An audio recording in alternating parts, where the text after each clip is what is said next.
നമസ്കാരം. ET മലയാളത്തിലേക്ക് സ്വാഗതം. അപ്പം വെള്ളിയാഴ്ച ഇസ്രായേൽ ഇറാൻ സംഘർഷത്തിൻ്റെ വാർത്തകളെ തുടർന്ന് ആഭ്യന്തര വിപണിയിൽ നഷ്ടം രേഖപ്പെടുത്തിയതോടെ ആഴ്ചക്കാലങ്ങളിലും ഒരു നഷ്ടം നേരിട്ടാണ് പ്രധാന ഓരോ സൂചികൾ കടന്നുപോയത്, അല്ലെങ്കിൽ ക്ലോസിംഗ് രേഖപ്പെടുത്തിയത്. ഈ ഒരു പശ്ചാത്തലത്തിൽ പുതിയ വ്യാപാര ആഴ്ചയിൽ, അഥവാ ജൂൺ 16 മുതൽ 20 വരെയുള്ള പുതിയ വ്യാപാര ആഴ്ചയിൽ ആഭ്യന്തര വിപണിയിൽ കാത്തിരിക്കുന്ന എന്തൊക്കെ ഘടകങ്ങളാണ് ഇനി നിക്ഷേപകർ ശ്രദ്ധിക്കാനുള്ളത്, അതേപോലെ തന്നെ ടെക്നിക്കൽ ഇൻഡിക്കേറ്റേഴ്സ് നൽകുന്ന സൂചനകൾ എന്ത്, ഇതിൽ നിന്നും നിഫ്റ്റിയിൽ നമ്മൾ എന്ത് നിലപാട് സ്വീകരിക്കണം തുടങ്ങിയ കാര്യങ്ങളാണ് ഈ ഒരു വീഡിയോയിലൂടെ പങ്കുവെക്കുന്നത്.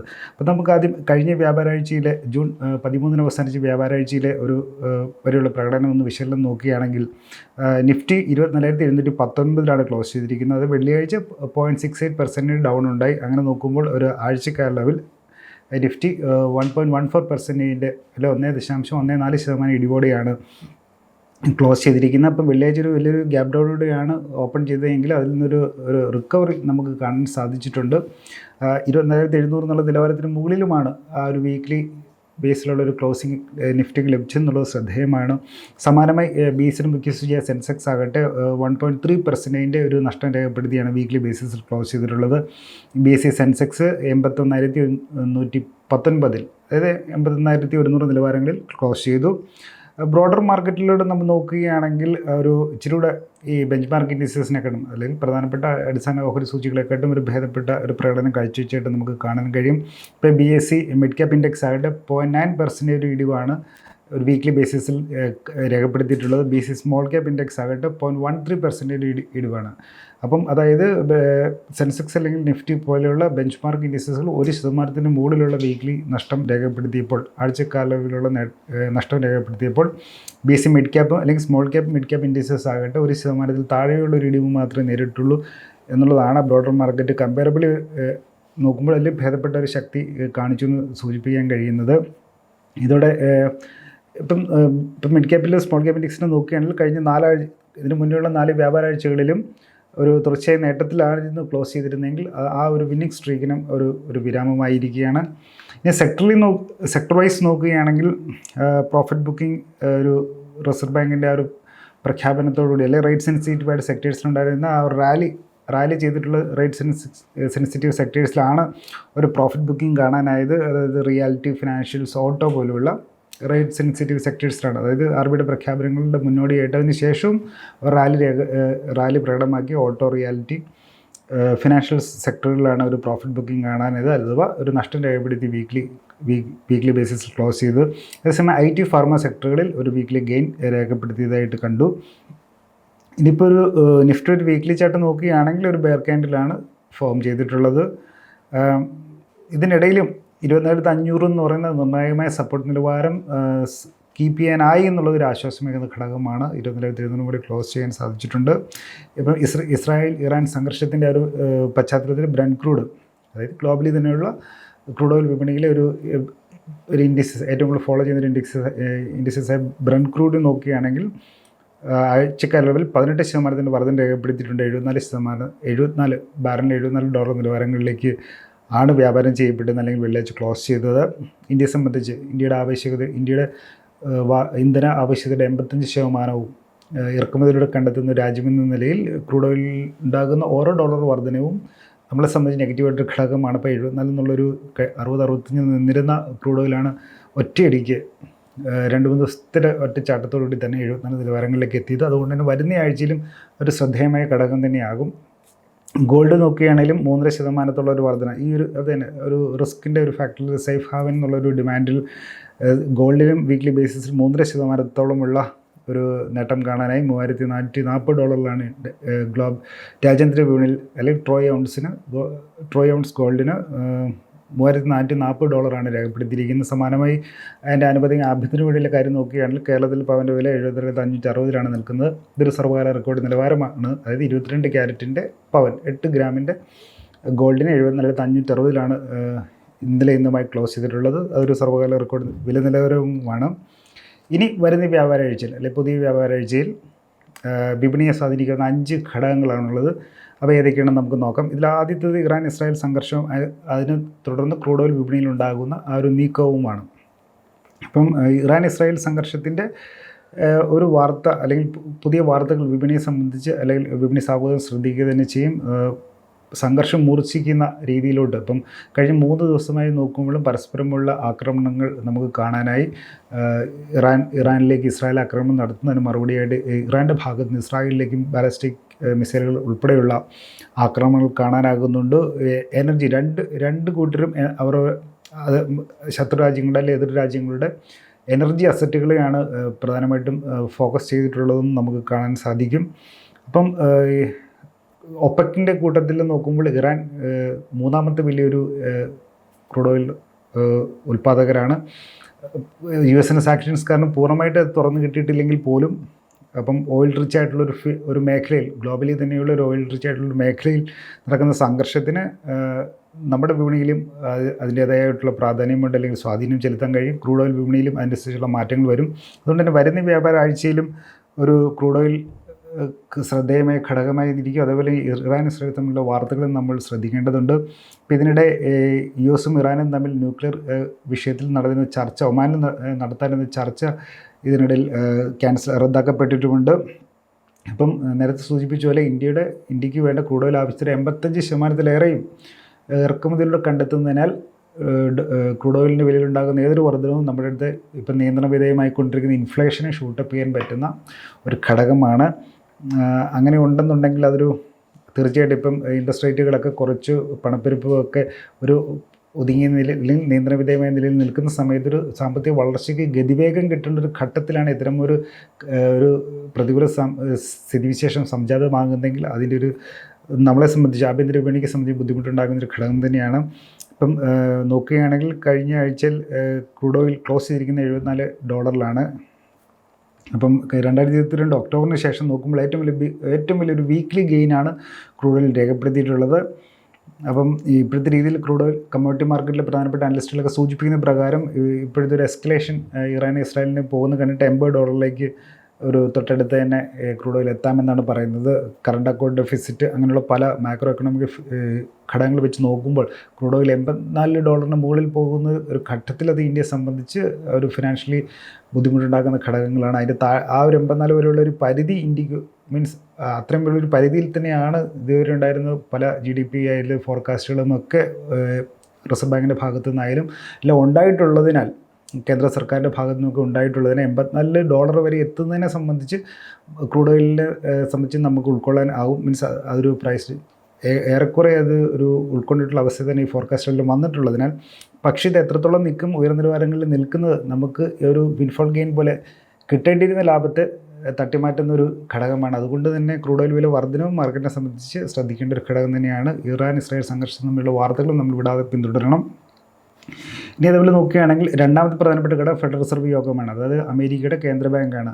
ഇന്ത്യക്ക് റിസർവ് ബാങ്ക് എന്ന് പറയുന്നത് അമേരിക്കയുടെ കേന്ദ്ര ബാങ്കാണ് ഫെഡറൽ റിസർവ്. അപ്പം അവരുടെ പലിശ നിരക്ക് നിശ്ചയിക്കുന്ന അല്ലെങ്കിൽ US federal open market committee, ഇവിടെ MPC സമാനമായി FOMCയുടെ ഒരു മീറ്റിംഗ് ജൂൺ 17 മുതൽ 18 2 ദിവസമായി ചേരുന്നുണ്ട്. അപ്പോൾ അതിൻ്റെ പോളിസി ഡിസിഷൻസ് 18-ാം തീയതിയാണ്, ബുധനാഴ്ചയാണ് വരിക. നിലവിലത്തെ രീതിയിൽ നോക്കുമ്പോൾ അവിടുത്തെ ഇപ്പോൾ ഒരു ഫെഡ് ഫണ്ട് റേറ്റ് എന്ന് പറയുന്നത് 4.5%-ലാണുള്ളത്. അപ്പം അതിൽ അൺചേഞ്ച്ഡ് ആയിരിക്കും. നിലവിലത്തെ രീതിയിൽ ആ ഒരു സ്റ്റാറ്റസ് കോ മെയിൻറ്റെയിൻ ചെയ്യുന്നത് തന്നെയാണ് സാധ്യത എന്നാണ് പൊതുവായിട്ടുള്ള ഒരു വിലയിരുത്തൽ വിപണി പ്രതീക്ഷിക്കുന്നത്. പക്ഷേ ഇതിന് ശേഷം ട്രംപിൻ്റെ റെസിപ്രോക്കൽ താരിഫ്, ബാക്കിയുള്ള ജിയോപൊളിറ്റിക്കൽ കണ്ടീഷൻസും ഒക്കെ വെച്ചിട്ടുണ്ടാകുന്ന ഫെഡറൽ റിസർവ് ചെയർമാൻ ജെറോം പൗലിൻ്റെ ഭാഗത്തുനിന്നുണ്ടാകുന്ന കമൻട്രിയാണ് മാർക്കറ്റിനെ സംബന്ധിച്ച് നിർണായകമാകാൻ പോകുന്നത്. അല്ലെങ്കിൽ ഫ്യൂച്ചറായിട്ടുള്ള റേറ്റ് കട്ടിൻ്റെ അല്ലെങ്കിൽ ആ ഒരു അതിൻ്റെ ട്രാജക്ടറി എങ്ങനെയായിരിക്കുമെന്ന് ഉള്ള ഒരു കമൻട്രികളും അദ്ദേഹത്തിൻ്റെ അഭിപ്രായങ്ങളും പ്രതികരണങ്ങളുമായിരിക്കും മാർക്കറ്റിനെ സംബന്ധിച്ച് ശ്രദ്ധേയമാകുക. നിലവിലത്തെ രീതിയിൽ ഇൻട്രസ്റ്റ് റേറ്റ് കുറയ്ക്കുന്നൊരു തീരുമാനം വരികയാണ് മാർക്കറ്റിനെ സംബന്ധിച്ച് അത് പോസിറ്റീവ് സർപ്രൈസാണ്.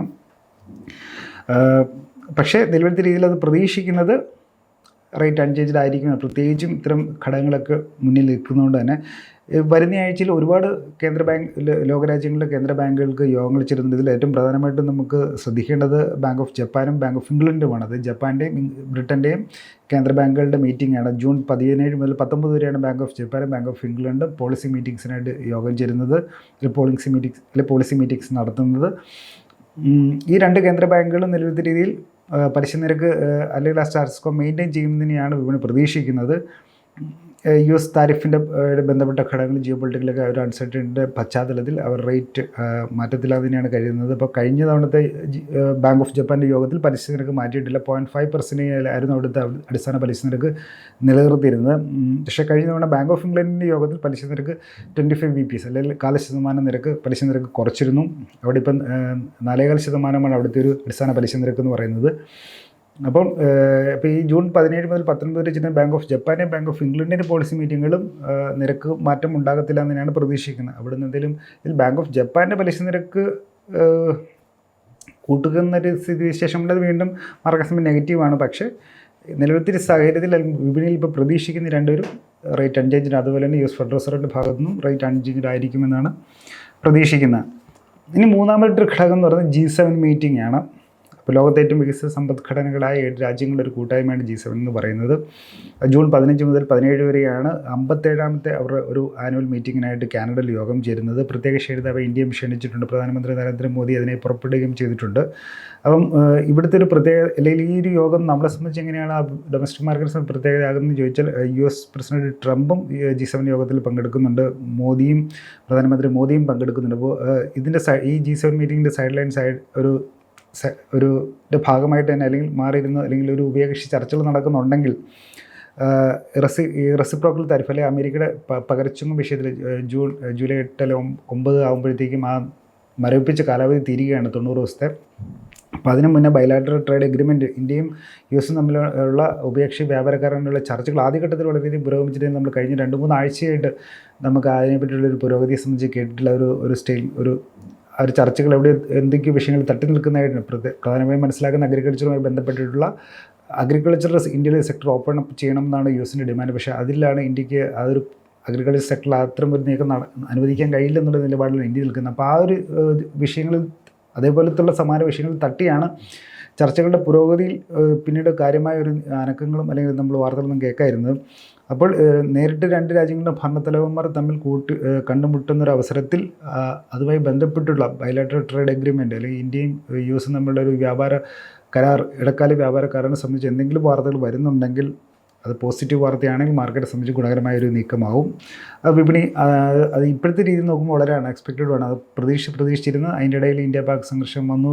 അതിനിടയിൽ US ചൈന തമ്മിലുള്ള നെഗോസിയേഷൻ നടക്കുന്നു. അങ്ങനെ ഇത് നിറമങ്ങി നിൽക്കുന്ന ഒരു അവസ്ഥയിലാണ് ഈ ഒരു വരുന്നത് കൊണ്ട് തന്നെ അതിനൊരു പ്രത്യേകിച്ച് നിലവിലത്തെ ഒരു അവസ്ഥയിൽ അതിനൊരു പോസിറ്റീവ് ഇമ്പാക്റ്റ് ഉണ്ടാവും. അങ്ങനെ സംഭവിക്കുന്നുണ്ടെങ്കിൽ ഇനി നാലാമത്തെ ഒരു ഘടകം എന്ന് പറയുന്നത് വിദേശ നിക്ഷേപയുടെ നിലപാടും ഇന്ത്യൻ രൂപയുടെ ആ ഒരു വിനിമയ നിരക്കിലെ മാറ്റങ്ങളുമാണ് നമ്മൾ നോക്കേണ്ടത്.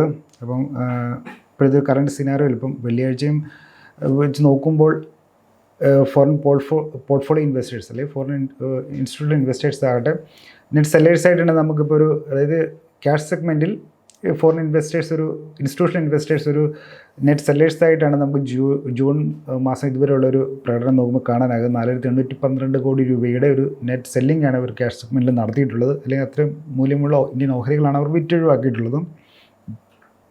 ജിയോ പൊളിറ്റിക്കൽ ടെൻഷൻസും ഡൊമസ്റ്റിക് അതായത് ഇപ്പോൾ വളരെ സ്റ്റീപ്പായിട്ടാണ് നമുക്ക് മാർക്കറ്റ് റിക്കവറി ഉണ്ടായത്.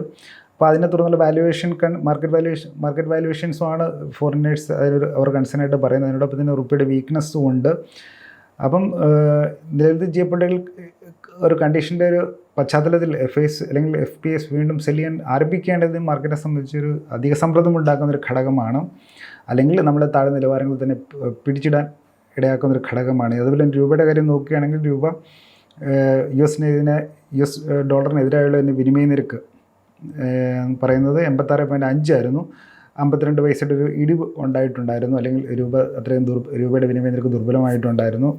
മറുവശത്ത് ഡോളർ ഇൻഡെക്സും ഒരു കമ്പയറബിളി ഒരു സോഫ്റ്റ്വെയർ ആയിട്ടുള്ള അല്ലെങ്കിൽ ഒരു വലിയ കുതിപ്പ് കാണിക്കാത്തൊരവസ്ഥയിലാണ് ഈ ഒരു സംഭവം ഉണ്ടായിരിക്കുന്നത്. അപ്പോൾ ജിയോ പൊളിറ്റിക്കൽ ഘടകങ്ങൾ കാരണം ഇനി US ഡോളർ ഇൻഡെക്സും സ്ട്രെങ്തൻ ആകുകയാണെങ്കിൽ രൂപയിൽ വീണ്ടും ഒരു സമ്മർദ്ദമേൽക്കുന്ന ഒരു ഘടകമാണ്. രൂപയിൽ സമ്മർദ്ദമേൽക്കുന്ന FISനെ സെല് ചെയ്യാനുള്ള ട്രിഗർ പോയിൻ്റ് പ്രത്യേകിച്ച് മാർക്കറ്റ് വാല്യുവേഷൻ കൺസേൺ അവർ പറയുന്ന സമയത്തും.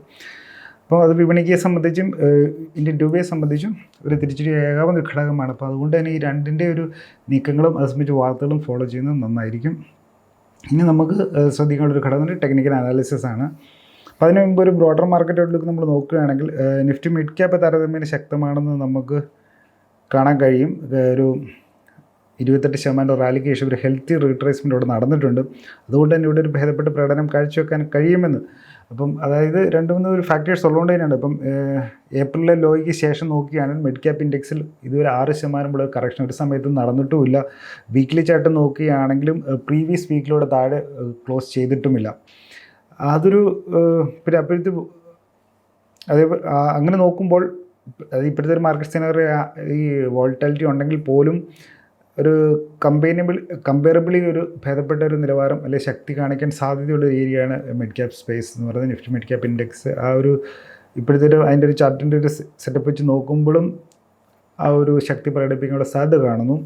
പിന്നെ നമ്മൾ ബ്രോഡർ മാർക്കറ്റിൻ്റെ മറ്റൊരു ഇത് നോക്കുകയാണെങ്കിലും ഇപ്പം കഴിഞ്ഞ മാസത്തെ വെച്ച് നോക്കുമ്പോൾ ഈ ഒരു ഘട്ടത്തിൽ 30% മാത്രം ഓഹരികളാണ് ഒരു 200 DMAക്ക് മുകളിൽ നിന്നിരുന്നെങ്കിൽ ഇപ്പോഴത്തെ ഈ ജൂൺ മാസത്തെ ഇപ്പോഴത്തെ ഒരു കണ്ടീഷനിൽ നോക്കുമ്പോഴും 55% ഓഹരികളും 200 DMAയുടെ മുകളിലുണ്ട്. അതൊരു മാർക്കറ്റ് ബ്രെഡ്ത്ത് ഇമ്പ്രൂവ് ചെയ്തിട്ടുള്ളതിൻ്റെ അല്ലെങ്കിൽ ഇമ്പ്രൂവ് ചെയ്യുന്നതിൻ്റെ ഒരു സൂചകമായിട്ട് എടുക്കാം. അതേപോലെ തന്നെ ഇപ്പം നമ്മളൊരു നിഫ്റ്റി റേഷ്യോ ചാർട്ട് നോക്കിയാലേ നിഫ്റ്റി 500 നിഫ്റ്റി 100 ഒരു റേഷ്യോ ചാർട്ട് നോക്കുകയാണെങ്കിലും അതൊരു അപ്വേർഡ് മൂവ്മെൻ്റാണ് കാണിക്കുന്നത്. അത് റിലേറ്റീവ് ഔട്ട് പെർഫോമൻസ് ആണ് അത് സൂചിപ്പിക്കുന്നത്. അപ്പോൾ ഇതുകൊണ്ട് തന്നെ ബ്രോഡർ മാർക്കറ്റിൽ ബെഞ്ച് മാർക്ക് ഇൻഡെക്സിനെക്കാട്ടും താരതമ്യേന ഭേദപ്പെട്ട ഒരു പ്രകടനം കാഴ്ചവെക്കുവാൻ സാധ്യതയുണ്ട് എന്നുള്ള 3 ഘടകങ്ങളുടെ ഒരു പിൻബലത്തിലാണ് അത് സൂചിപ്പിച്ചിട്ടുള്ളത്. ഇനി നിഫ്റ്റിയിൽ നമുക്ക് കാര്യം നോക്കുകയാണെങ്കിൽ അറിയാം, ഇപ്പം വെള്ളിയാഴ്ച ആ ഒരു ജിയോ പൊളിറ്റിക്കൽ ടെൻഷൻസ് അല്ലെങ്കിൽ ഇസ്രായേൽ ഇറാൻ്റെ ഒരു സംഘർഷത്തിൻ്റെ പശ്ചാത്തലത്തിൽ നമ്മളൊരു വലിയൊരു സെൽ ഓഫ് നമുക്ക് കാണാനായി. ഗ്ലോബലി തന്നെയുള്ള മാർക്കറ്റുകളിലും ആ ഒരു സെൽ ഓഫ് നമുക്ക് കാണാൻ കഴിഞ്ഞു. നമ്മുടെ മാർക്കറ്റും ഇന്ത്യൻ മാർക്കറ്റും ഒരു ഗ്യാപ് ഡൗണിൽ ഓപ്പൺ ചെയ്തു. പക്ഷേ അതിന് ശേഷം ആ റിക്കവറി നമുക്ക് കാണാൻ കഴിഞ്ഞു. പക്ഷേ 24,500 24,450 എന്ന് പറഞ്ഞാൽ വളരെ നിർണായകമായിട്ടുള്ള ഒരു സപ്പോർട്ട് ഇവിടെയും വെള്ളിയാഴ്ചയും അത് വർക്ക് ചെയ്തു എന്നുള്ളൊരു പ്രധാനപ്പെട്ട ഘടകമാണ്. ഇപ്പോൾ കഴിഞ്ഞ 23 ട്രേഡിംഗ് സെഷനിലായിട്ട് നോക്കുകയാണെങ്കിലും 24,500 24,450 എന്നുള്ള ആ ഒരു സോൺ, നിഫ്റ്റിയിലെ സോൺ ഒരു ക്രൂഷ്യൽ സപ്പോർട്ടായിട്ട് അല്ലെങ്കിൽ റിലയബിൾ ആയിട്ടുള്ള ഒരു സപ്പോർട്ട് സോണായിട്ട് ഇതുവരെ പ്രവർത്തിച്ചിട്ടുള്ള ഇതുവരെ വർക്ക് ചെയ്തിട്ടുള്ളത് നമുക്ക് കാണാൻ സാധിക്കും. വെള്ളിയാഴ്ച ഒരു ശക്തമായിട്ടൊരു റീബൗണ്ട് കാണാൻ സാധിച്ചു. 240 പോയിൻറ്റോളം നമ്മൾ നോക്കുമ്പോൾ ഇൻട്രാഡേയിൽ അത് റിക്കവർ ചെയ്തിട്ട് കാണാൻ സാധിക്കും. 24,700 മുകളിൽ ക്ലോസ് ചെയ്യാൻ സാധിച്ചിട്ടുണ്ട്.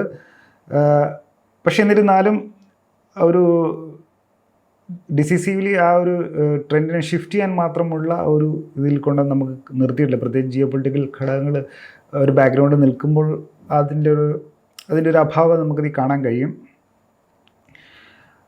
മാത്രവുമല്ല നോക്കുകയാണെങ്കിലും നിഫ്റ്റി ഇപ്പോഴും 200 EMA എക്സ്പെൻഷ്യൽ മൂവിങ് അവരതിൻ്റെ താഴെയാണുള്ളത്. RSI നോക്കുമ്പോഴും ഡെയിലി RSI നോക്കുമ്പോൾ ഒരു ഡയറക്ഷൻലെസ് ആയിട്ടാണ് കാണിക്കുന്നത്, അല്ലെങ്കിൽ ഒരു സൈഡ് വേസ് റേഞ്ചിലാണ് ഉള്ളത്. ഇത് രണ്ടും സൂചിപ്പിക്കുന്നതെന്ന് പറഞ്ഞത് നിഫ്റ്റി 200 DMA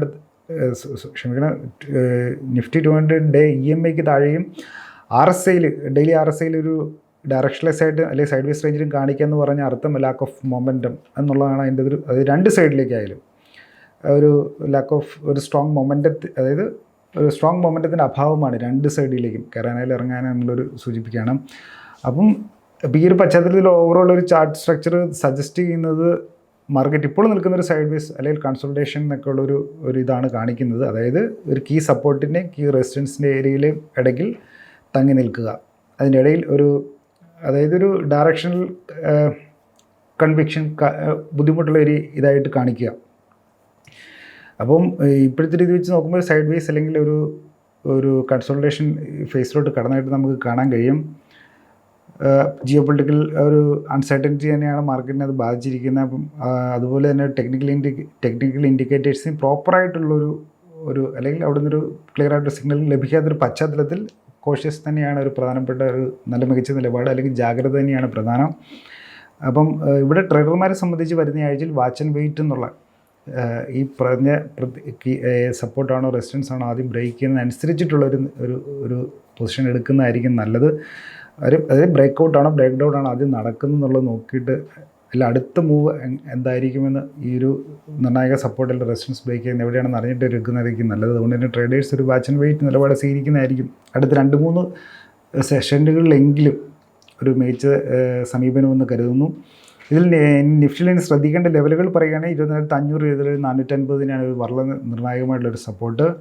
ഇതിൻ്റെ താഴേക്ക് പോവുകയാണെങ്കിൽ അടുത്തൊരു റൗണ്ട് ഓഫ് സെല്ലിംഗ് പ്രഷർ വരും. 24,200 അങ്ങനെയെങ്കിൽ ആദ്യത്തെ ഘട്ടത്തിൽ വരാവുന്നൊരു സപ്പോർട്ട്.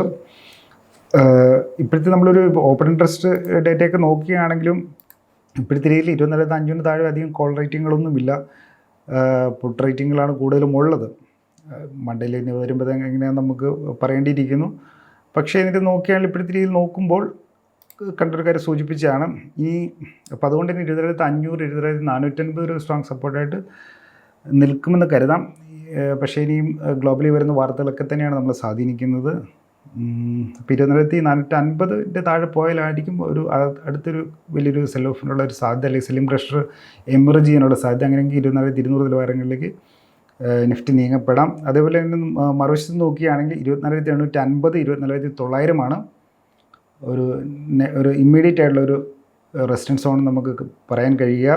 24,900 മുകളിൽ നിഫ്റ്റിക്ക് സസ്റ്റെയിൻ ചെയ്യാൻ സാധിക്കുകയാണെങ്കിൽ 25,200 നിലവാരങ്ങളിലേക്ക് മുന്നേറും. 25,200 കിടക്കുകയാണെങ്കിൽ 25,500കളിലേക്ക് പോകും. 25,200 മേലെ ക്ലോസ് ചെയ്യാന്ന് പറഞ്ഞാൽ ഇപ്പോഴത്തെ നെഗറ്റീവ് സെൻറ്റിമെൻറ്റ്സ് മാറിയെന്ന് തന്നെയാണ് എൻ്റെ ഒരു അർത്ഥം.